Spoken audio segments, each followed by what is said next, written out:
अस्सलाम वालेकुम, welcome to the manufacturing dot P K. और इन वीडियो लेक्चर्स में जो हम स्टार्ट करने जा रहे हैं, इसमें हम असम्बली और मोल्ड कैविटी मॉड्यूल को यूज़ करते हुए बेसिक पार्ट से लेकर एडवांस पार्ट तक का जो है वो डाटा स्प्लिट करना सीखेंगे। स्टूडेंट्स की काफ़ी ज़्यादा रिक्वायरमेंट थी कि इस तरह की वीडियोस अपलोड की जाएं जिसमें स्प्लिटिंग की जितने भी मेथड्स हैं वो तमाम डिस्कस हों। ठीक है, तो हम स्टार्ट करते हैं। यहाँ पर मैं बेसिक कंपोनेंट से स्टार्ट करूँगा। सबसे पहले हम असम्बली के मॉड्यूल को कवर करेंगे और उसके बाद मोल्ड कैविटी के मॉड्यूल को। तो पहले जो है वो हम सबसे बेसिक पार्ट्स से वर्किंग स्टार्ट करेंगे। ये मेरे पास बिल्कुल सिंपल सा पार्ट है, ठीक है, जिसके अंदर थिकनेस अप्लाई हुई भी है और शेल हुआ है, ठीक है ना। और इसके अंदर कोई अंडरकट्स नहीं है, कोई इसके अंदर होल्स नहीं है, ठीक है। तो इसको स्टार्ट करते हैं। सबसे पहले आपने असेंबली पे चेक लगाकर एक असेंबली ऐड कर लेनी है, ठीक है।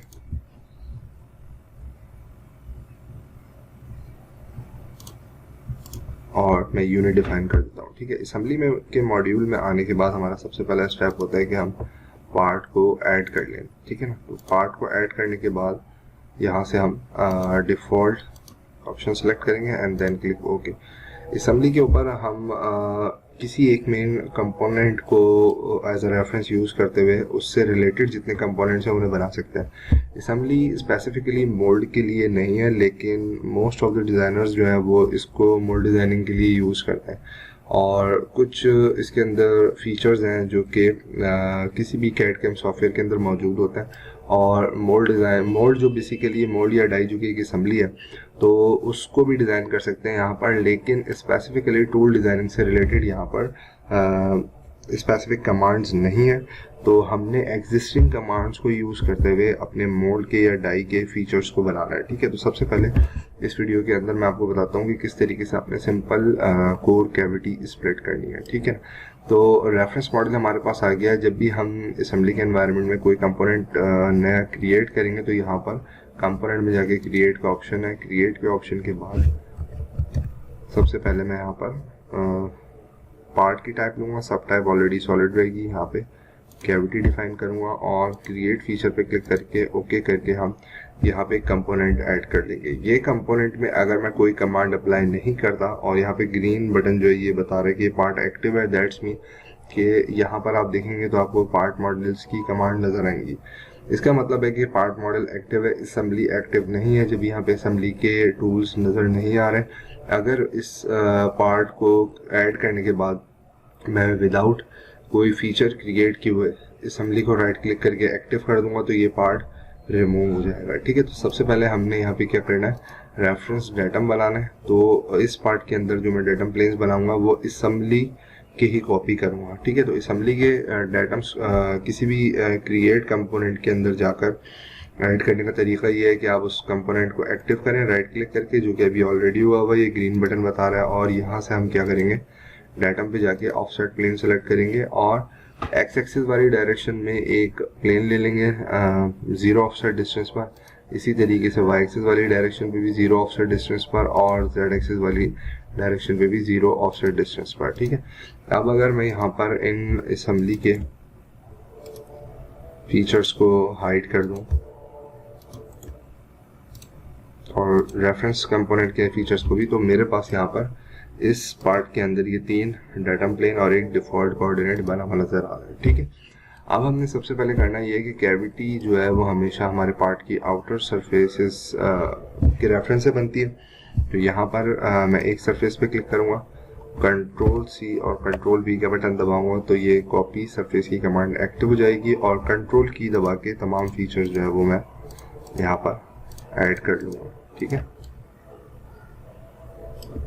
ये बिल्कुल बेसिक से मैं बता रहा हूँ इस सीरीज के अंदर, ओके। अच्छा, यहाँ पर हमारे पास ये कमांड यूज़ करते हुए सरफेसेस कॉपी हो गई हैं। रेफरेंस पार्ट को मैं फिलहाल हाइड कर देता हूँ और यहाँ पर अब हमने क्या करना है, एक प्लेन चाहिए मुझे यहाँ से इस एज से। तो मैं एक डेटम प्लेन ले लेता हूँ, इस एज को सिलेक्ट करता हूँ, कंट्रोल की दबा के दूसरा पैरेलल हाइट पे एक एज सेलेक्ट कर लेता हूँ, तो ये भी डाटम प्लेन बनाने का एक मेथड है क्रियो के अंदर, एंड देन क्लिक ओके। तो यहाँ पर मैंने एक डाटम प्लेन बना लिया जिसको मैं एक सरफेस क्रिएट करने के लिए यूज़ करूँगा। तो मैं फिल की कमांड यूज़ करूँगा और जनाब इस डाटम को यूज़ करते हुए हम स्केचिंग मोड पर आ गए। स्केचिंग मोड पर आने के बाद सबसे पहले मैं इन एजेस को कॉपी कर लूँगा, तमाम एजेस कॉपी हो गए, and then click okay. Creo 9 के ऊपर मैं काम कर रहा हूँ, अदरवाइज अगर आप 7, 8 या 6 पे काम कर रहे हैं तो चेन का ऑप्शन सेलेक्ट करके आप तमाम एंटिटीज़ को एट अ टाइम सेलेक्ट कर सकते हैं। इसको सेलेक्ट करने के बाद यहाँ से एक सेंटर रेक्टेंगल की कमांड लेते हुए एक रेक्टेंगल क्रिएट कर देते हैं।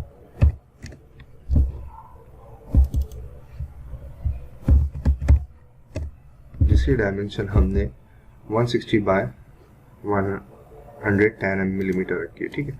तो ये एक सिंपल सरफेस क्रिएट हो गई है, ठीक है। अब हमने करना ये है कि हमने इस सरफेस को बॉटम पे ले जाना है, यानी वॉल्स क्रिएट करनी है, यानी हम एक बॉक्स टाइप की प्रोफाइल बना रहे हैं, एक कैविटी इंसर्ट बना रहे हैं। तो अब हमने एक डाटम यूज करना है और इस डाटम को आप इस प्लेन के रेफरेंस से भी डिफाइन कर सकते हैं। तो मैं यहाँ से ले लेता हूँ ओवरऑल कितनी हाइट होगी, तो हम यहाँ पे कंसीडर कर रहे हैं जनाब 50 mm की height, and then click okay.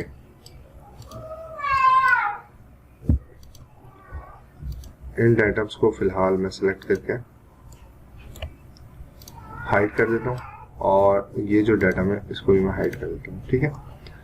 अच्छा, पुराने वर्जन के अंदर जब आप सरफेस का एज सेलेक्ट करते हैं तो एक्सटेंड की कमांड एक्टिव होती है। क्रियो 9 के अंदर ये ऑलरेडी एक्टिव रहेगी, आपने जस्ट कमांड सेलेक्ट करनी है और एज सेलेक्ट कर लेना है। एज सेलेक्ट करने के बाद आपने शिफ्ट की दबा के जितने भी कनेक्टेड एजेस हैं उनको सेलेक्ट कर लेना है, और अप टू द प्लेन का ऑप्शन यूज करके आपने प्लेन की डायरेक्शन बता देनी है। तो ये सरफेसेस जो है वो एक्सटेंड हो जाएंगी, ठीक है।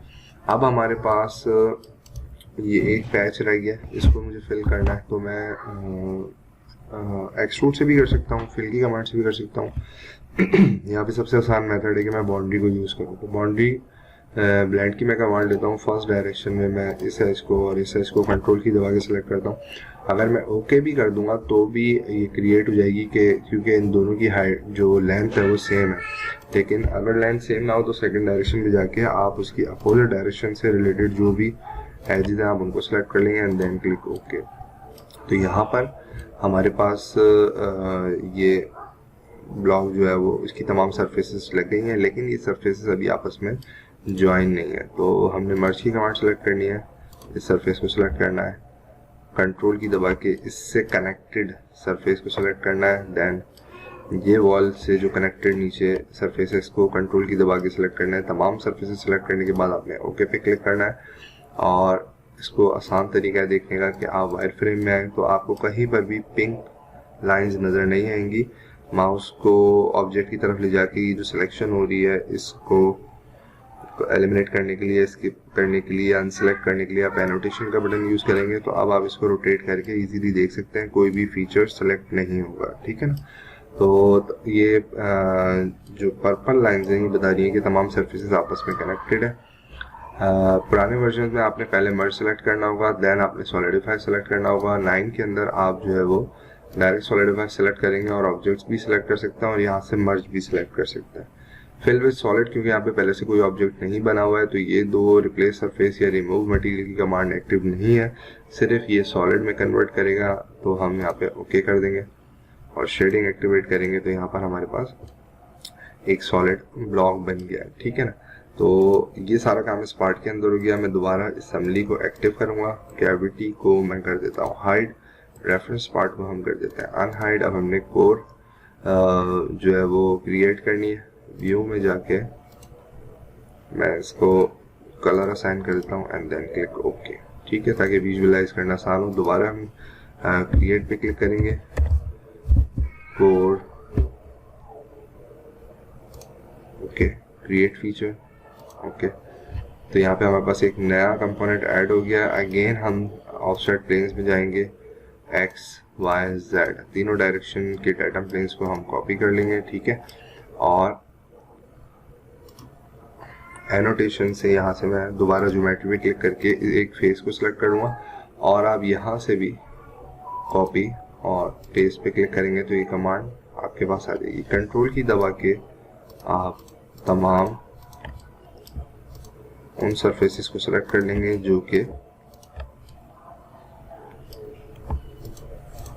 टारगेटेड है, ठीक है ना, आपकी कोर इंसर्ट को बनाने के लिए। And then click okay. अच्छा, एक सरफेस यहाँ पे रह गई है तो मैं दोबारा राइट क्लिक करके एडिट डेफिनेशन में जाऊँगा और कंट्रोल की दबा के इसको सेलेक्ट कर लूँगा एंड देन क्लिक ओके। तमाम कोर की जो है वो सरफेस कॉपी हो गई है। रेफरेंस पार्ट को मैं हाइड कर दूंगा, ठीक है। अब हमने क्या करना है, दोबारा एक प्लेन बना लेता हूँ। मुझे इस पोजीशन पर प्लेन चाहिए तो मैंने ये एक एज सेलेक्ट किया, कंट्रोल की दबा के दूसरा एज सेलेक्ट किया तो एक प्लानर डेटम प्लेन बन गया। इस डेटम प्लेन को मैं फिल की कमांड के लिए अगेन यूज करूंगा जैसे हमने कैविटी को स्प्लिट करने के लिए किया था। तो मैं इस डेटम प्लेन को सिलेक्ट करूंगा और स्केच व्यू पर आ जाएंगे। उसी तरीके से आपने यहाँ से तमाम एजेस सिलेक्ट कर लेना है। अगर आप 9 यूज कर रहे हैं तो आप कंट्रोल की दबा के तमाम एजेस सेलेक्ट कर लें एंड देन क्लिक ओके, ठीक है ना। एक एज रह गया यहाँ पे तो इसको भी ऐड कर लेना। दोबारा स्केच व्यू पे क्लिक करेंगे और अगेन मैं उसी साइज का एक रेक्टेंगल ड्रॉ कर लेता हूँ, ठीक है। और यहाँ से हम इसको 160 बाय 100 है, ठीक है। And then click okay. तो यहाँ पर हमारे पास एक फ्लैट सरफेस आ गई है। अब हमने इसको एक्सटेंड करना है। एक्सटेंड करने से पहले हम अप टू द प्लेन के लिए जो है वो एक रेफरेंस क्रिएट करेंगे, डेटम प्लेन बनाएंगे, 25 mm तक एक्सटेंड कर देते हैं, ठीक है। तो अगेन आपने एक्सटेंड की कमांड लेनी है। अगर पुराना वर्जन है तो पहले आप एज सेलेक्ट करेंगे, उसके बाद एक्सटेंड एक्टिव होगा, ठीक है। तो शिफ्ट की दबा के आपने तमाम एजेस सेलेक्ट कर लेना है और अप टू द प्लेन पे जाके आपने इस फेस को सिलेक्ट करना है एंड देन क्लिक ओके, ठीक हो गया। और लास्टली जो है हमने अगेन बाउंड्री ब्लेंड यूज करना है और इस पैच को फिल कर देना है कंट्रोल की दबा के। सेकंड डायरेक्शन भी ऐड कर लेते हैं, उसकी ज़रूरत नहीं है लेकिन आप कर लें, ठीक है ना। Then click okay. यहाँ पर अब हमने मर्ज की कमांड यूज करनी है। मर्ज, इस सरफेस को सिलेक्ट करें, कंट्रोल की दबा के इसको सिलेक्ट करें एंड देन दिस, ठीक है। अगर आपके पास पुराना वर्जन है और ये एक्टिव नहीं है तो पहले आप कोई सरफेस, 2 सरफेस सेलेक्ट कर लें और मर्ज एक्टिव हो जाएगा। मर्ज को सिलेक्ट करें और फिर उससे कनेक्टेड जितनी भी सरफेसेस हैं उनको सिलेक्ट कर लें एंड देन क्लिक ओके। ये मर्ज हो गया है। वायर फ्रेम में जाके तमाम पर्पल लाइंस शो हो रही हैं, कहीं पर भी पिंक लाइन शो नहीं हो रही। दैट्स मीन कि कहीं पर भी सरफेस मर्ज होने से रह नहीं गई है, ठीक है। लास्ट मर्ज को आप सेलेक्ट करेंगे, सॉलिडिफाई पे क्लिक करेंगे एंड देन क्लिक ओके। तो ये हमारा सॉलिड में कन्वर्ट हो गया, ठीक है ना। तो ये हमने बहुत बेसिक सी स्ट्रेटेजी देखी है और असेंबली को मैं यहाँ पे एक्टिव कर दूंगा, ठीक है। कलर असाइन कर देते हैं हम, ग्रीन कलर हम ले लेते हैं कैविटी के लिए और ब्लू कलर हम यहाँ से इसके लिए ले लेते हैं, ठीक है। यहाँ पर होम मॉडल पे जाके आपने सेक्शन पे क्लिक करना है, असेंबली एक्टिव है। किसी भी कंपोनेंट के अंदर अगर आपने काम करना है उसको राइट क्लिक करना है और एक्टिव करना है, ठीक है। रेफरेंस पार्ट पर या कैविटी पर तो वो पार्ट हाईलाइट हो जाएगा, बाकी सारे जो है उनकी शेडिंग जो है वो डल हो जाएगी। एंड देन वो सेक्शन लेंगे आप, यहाँ से कोई भी प्लेन ले लें, इस एरो को ड्रैग करें तो आपको इजीली विजिबल हो जाएगा कि प्रॉपर स्प्लिटिंग आपकी हो गई है। और कंपोनेंट को अगर आप यहाँ से हाइड करेंगे तो वो थिकनेस भी ऐड हो चुकी है, ठीक है। तो इस वीडियो में यहीं तो रखते हैं, नेक्स्ट वीडियो में इंशाल्लाह आपसे मुलाकात होगी। अस्सलाम वालेकुम।